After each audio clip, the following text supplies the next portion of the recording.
Bueno, hoy nos vamos a ir a tiempos muy remotos, porque vamos a hablar de una de las civilizaciones más mágicas y misteriosas e interesantes de todos los tiempos, que es la civilización egipcia, ¿no?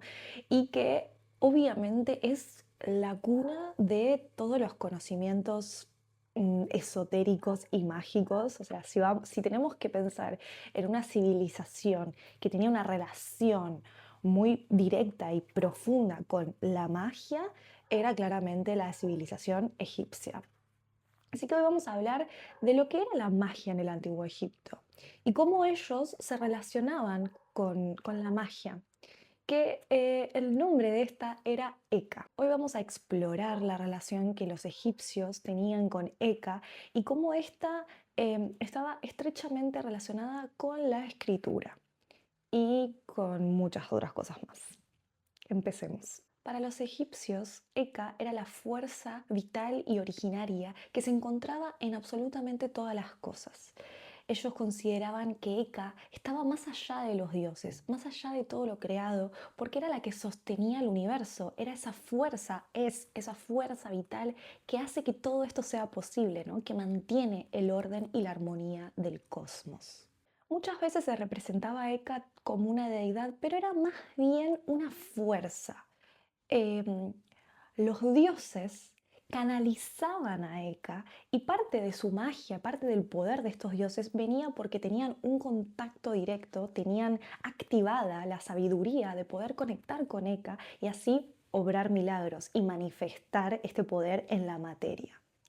Algo que igual los humanos, si quisieran estudiar a Eka y activarla, también podrían volverse una especie de dioses y también manifestar las obras de Eka en la materia.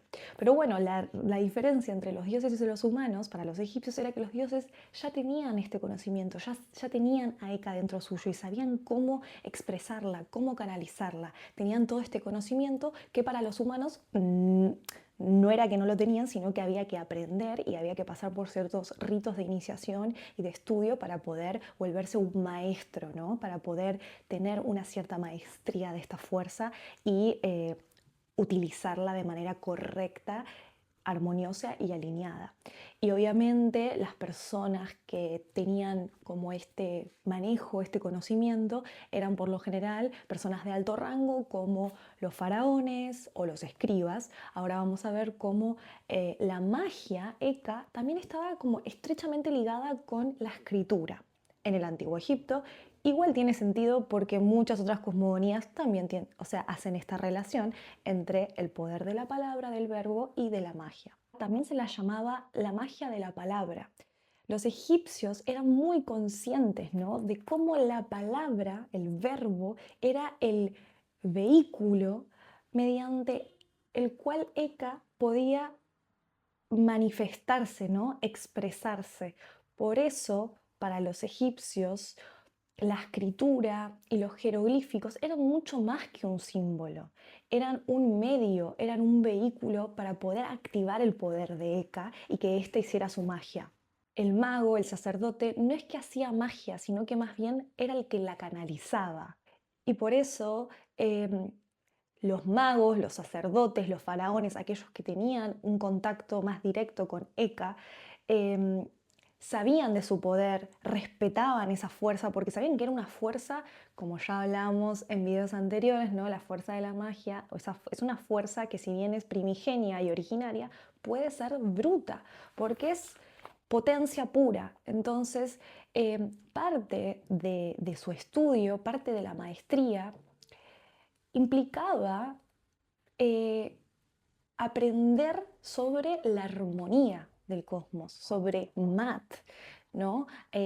La magia Eka estaba también muy relacionada con la fuerza de Mat, que era la diosa de la justicia y de la armonía del cosmos, porque claro, si Eka no se utilizaba de forma armoniosa, esta podría devenir en caos, en distorsión y muchas de las cosas que si se obraban de manera incorrecta y podían no traer los resultados deseados, ¿no? Por eso había que ser muy consciente de lo que era dicho, de lo que se estaba expresando, de las cosas que se hacían para que Eka pudiera fluir de manera correcta por este vehículo que era tanto la palabra como también el cuerpo, como también el K. Ahora vamos a hablar un poco mejor de lo que es el K. Por eso toda acción tenía que venir con conciencia. Y esto es algo que hoy en día sigue siendo necesario. Nosotros somos poderosos, nosotros tenemos el poder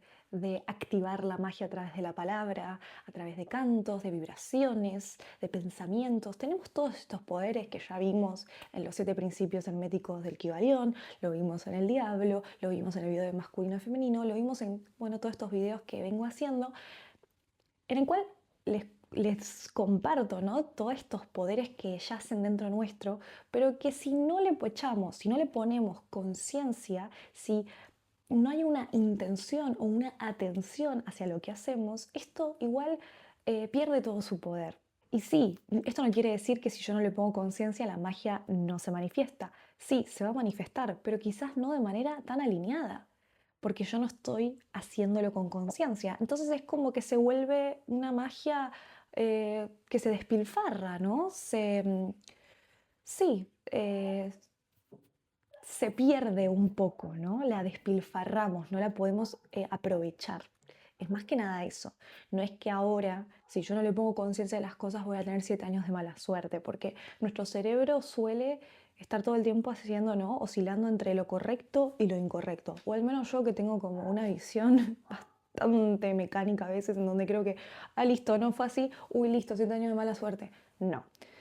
Si no le echo conciencia a las cosas, simplemente no va a haber tanta magia, no va a haber tanta alineación, no va a haber tanta sincronía y listo, te perdés lo mejorcito. Ya. El poder de crear solo era posible de sostener si estaba en armonía con el equilibrio universal. Por eso había que también aprender de las fuerzas del cosmos y de la armonía de esta, estudiando, yo qué sé, matemáticas, estudiando leyes, estudiando, ¿no?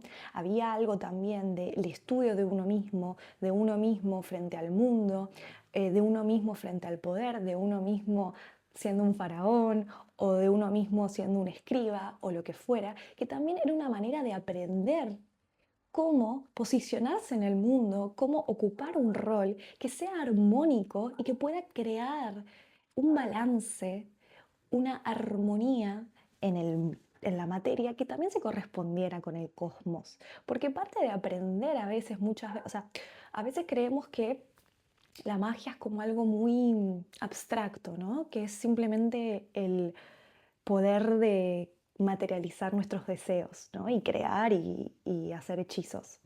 Y en verdad la magia em, te pide también como mucho estudio ético, ¿no? Que revises mucho cómo me posiciono ante el mundo y qué puedo yo aportarle al mundo para que este sea un lugar más armónico.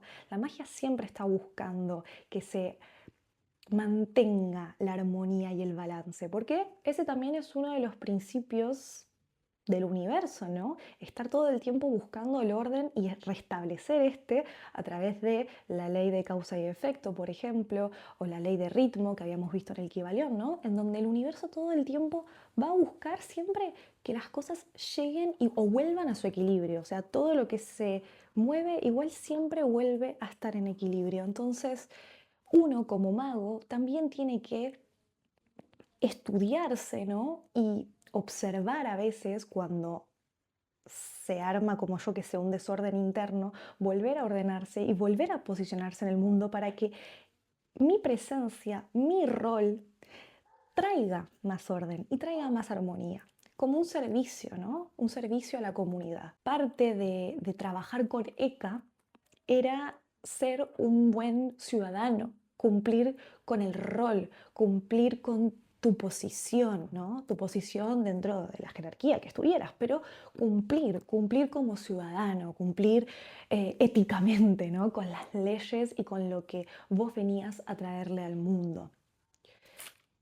Podríamos decir que ECA pide que también el cuerpo por el cual se va a expresar ella sea un cuerpo noble, sea un cuerpo que está en orden, en armonía con el cuerpo, alma y espíritu, para que los canales puedan estar más abiertos y ella pueda expresarse de la mejor manera posible.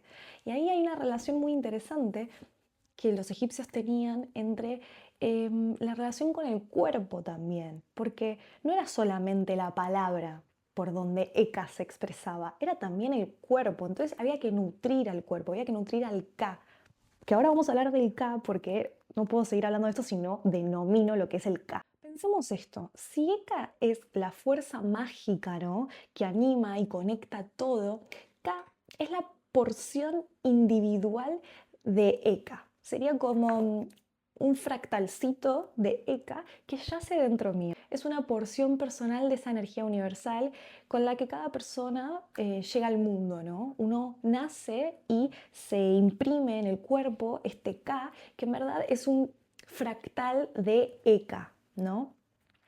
Y yo voy a estar, o sea, el Ka estaría muy relacionado con, por ejemplo, lo que en la cosmogonía china es el Qi, que es esta fuerza vital que hace que, bueno, mi cuerpo se mantenga en vida. O sea, cuando se me va el Qi, yo muero. Pero no es que se me va, abandona este cuerpo. Para los egipcios, el Ka era eterno, simplemente que cuando uno moría, el Ka seguía estando ahí y por eso se armaban las tumbas y se les hacía ofrendas de alimentos a los muertos, porque como el Ka seguía estando ahí, había que seguir alimentándolo para que en esta transición hacia el más allá pueda y hacer el traspaso de manera armoniosa hasta reencontrarse con el Ba, que era su otra parte, ¿no?, que sería la parte de la conciencia individual del alma, que son términos complejos. Ahora vamos a por ahí desarrollar un poquito más, pero es eso, estaría el Ka, que es esta porción individual de fuerza vital que proviene del Eka, y después está el Ba, que es la conciencia individual. Se decía que los dioses al crear al ser humano lo que hacían era soplar el Ka dentro de su cuerpo y que este se activaba y uno básicamente nacía, aparecía la vida. Podemos pensar que si Eka es esta fuerza vital primigenia, ¿no?, que es la creadora de todo, la magia, el Ka sería el campo, ¿no?, el campo energético que está dentro mío, ¿no?, que me acompaña en mi cuerpo para poder contener esta fuerza vital, para poder contener un poquito de Eka dentro mío y yo también ser un canal de Eka en la tierra, ¿no? Y permitir que Eka pueda atravesar, ¿no?, mi cuerpo y expresarse. Entonces yo me vuelvo un puente, yo me vuelvo un vehículo de esta. El Ka es la corriente de vida que fluye a través del cuerpo, es lo que me da vitalidad. Entonces todo aquello que nutre va a favorecer al Ka, no solamente alimentos, sino también oraciones, cantos, meditar, yo qué sé, la gratitud, el amor, la generosidad, el compartir, todo eso que expande va a traerle más vitalidad al Ka. Y eso también nos puede garantizar de una buena salud.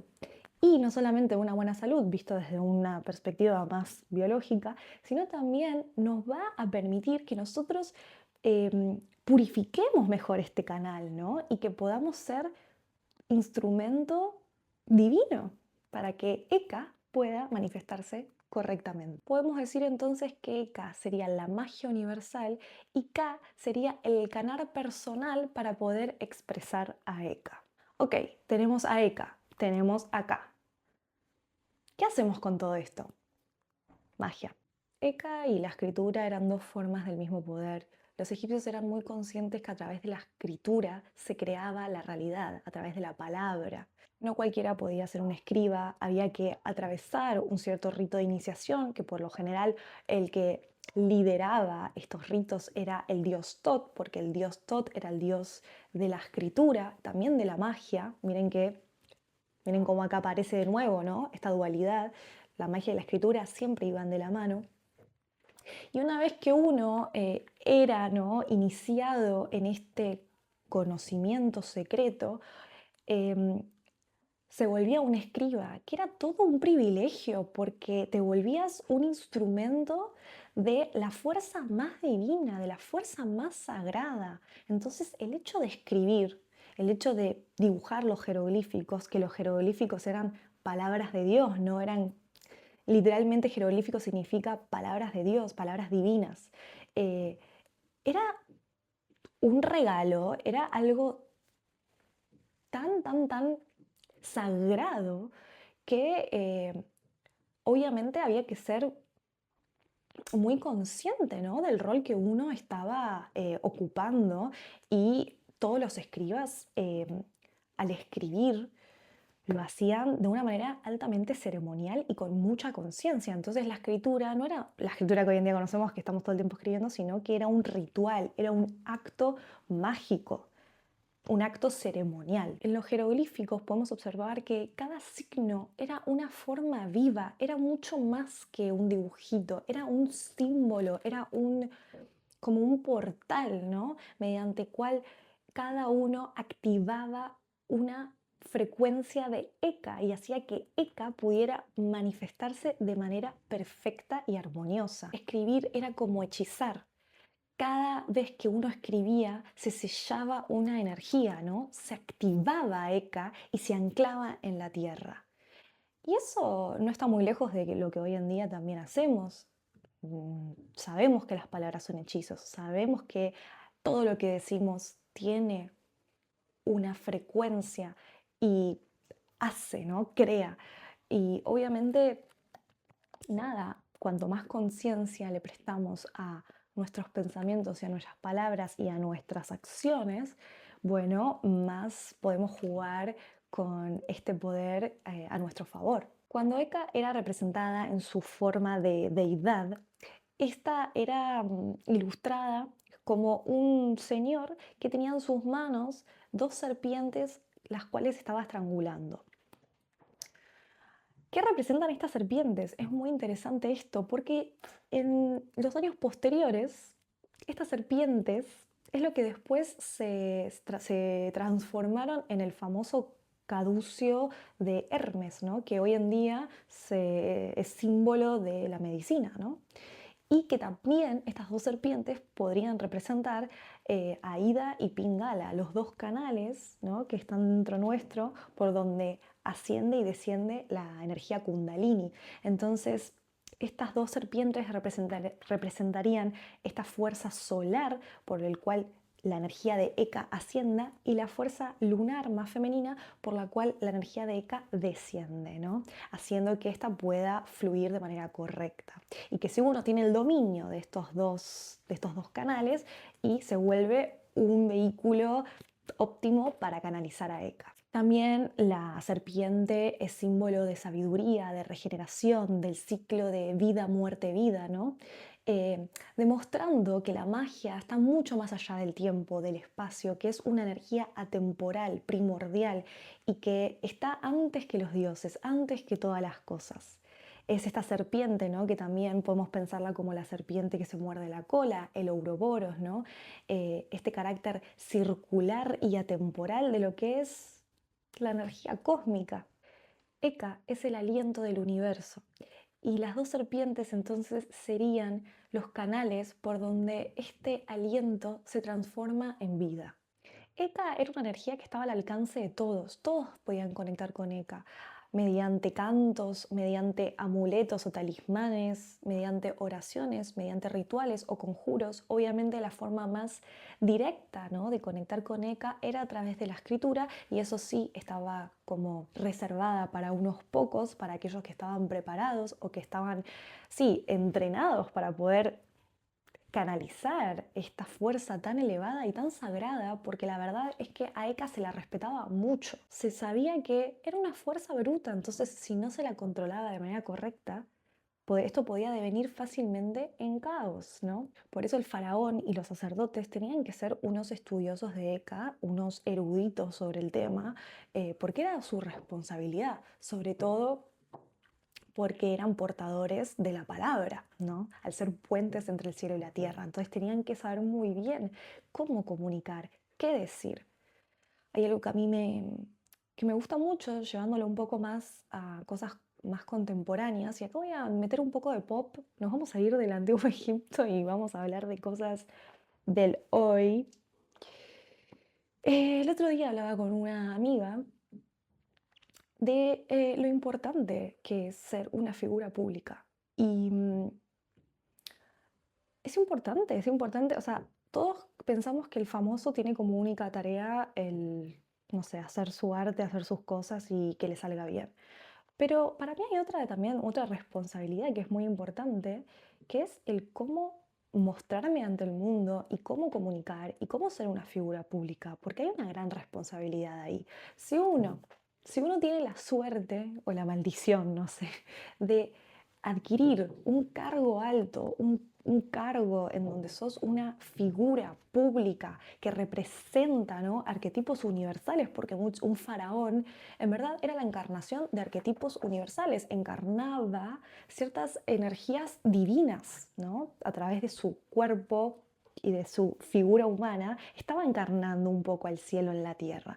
Y eso es muchas veces lo que pasa en los famosos y tendemos a idolatrarlos. ¿Por qué? Porque sí, porque proyectamos en ellos estas deidades, este carácter divino que estamos todo el tiempo buscando.